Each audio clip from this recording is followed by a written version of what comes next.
It is my pleasure to be here. I often find when I'm in a group of people like you, I feel like I am with my tribe.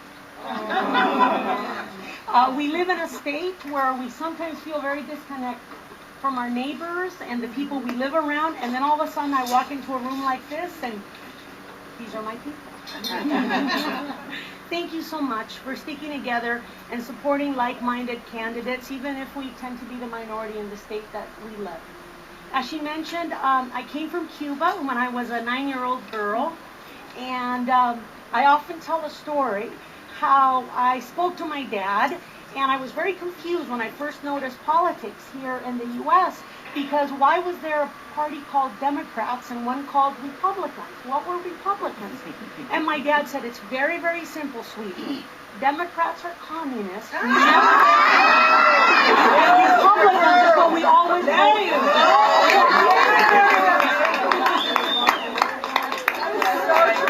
I'm also very proud to tell you that I have 3 boys. One of them that is 18 now and was just accepted to Yale. Yeah, wow. But most importantly, this was a kid that at 16 years old was an intern in Senator Rubio's office in D.C. for a summer at 16 years old. And last summer, he was an intern in Sacramento. I was petrified as to how my son might return after spending a summer interning in the governor's office and working for the speaker. And he came back and was ready to turn 18, and I'm pleased to tell you how he registered as a Republican. So I am thrilled because as a parent, it's very exciting to know that you passed along your values. I was very involved in school districts. I was on the board of directors for the 33rd Congressional District that covers school districts from Malibu all the way to Long Beach. And while I was raising my kids, I spent all of my time volunteering for schools. I was a historical commissioner at Redondo Beach, but at some point I decided I needed to step up and bring up some fiscal wisdom and conservative values into what was going on in our city. It became very difficult to watch what we saw going on and where things were headed.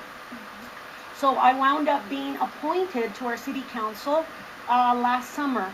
When the District 1 council member resigned, we had 18 people that came forward to apply for the position, and I was unanimously appointed by the 5 council members. Usually these 5 would not agree on what kind of pens to buy for the office, and I was honored by having them all appoint me.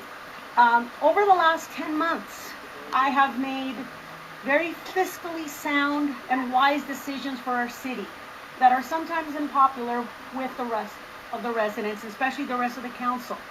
But we need to keep public safety and the finances of our city in good form. We need to balance the revenues that we need against our quality of life. And we cannot go either way. We cannot maintain the infrastructure and the public safety that we have without bringing in the revenues that a company needs. If we continue to drive away companies like Toyota and everyone else that leaves California, Northrop is my biggest employer in North Redondo. So I concentrate on make sure that we keep these employers here. I could talk for hours about everything that's going on in Redondo politics, but this is a very, very, very tough race.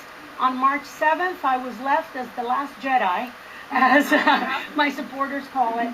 And this election has been one of the bloodiest, most horrific things that I can't even begin to tell you what I have been through, particularly as a woman and particularly as a Latino woman. It has been horrific. But I'm standing tough, and we're hoping that on Tuesday, civility and respect and intelligence and wisdom will win. And I need your help to get there, and wish me luck. Yes. Good luck.